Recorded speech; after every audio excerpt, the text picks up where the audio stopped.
এই যে আমার সহকর্মী, এই যে দেখেন, এই যে দেখেন, দেখেন দেশের জনগণ দেখেন, ওনার মাথা ফেটে গেছে।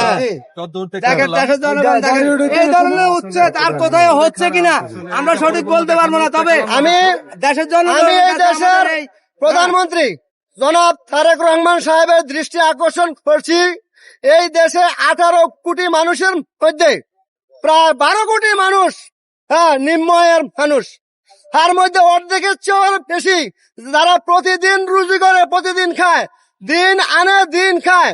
যদি আজকে কাজ করলে আজকে তাদের খাবার ছুটে, কাজ না করলে খাবার ছুটে না।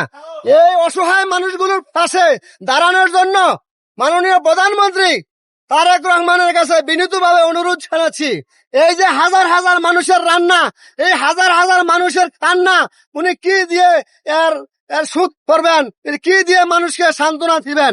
এই যে একটা অবস্থা, আজকে এখানে হাজার হাজার মানুষ হয়তো বিনামূল্যে কেউ খায়, কেউ পেট বইরা কম মূল্যে 100 টাকায় গরুর মাংস খায়।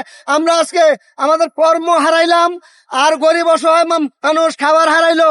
এই অসহায় মানুষগুলো কোথায় যাবে? এই দেশবাসী আপনাদের সবার কাছে আকুল আবেদন,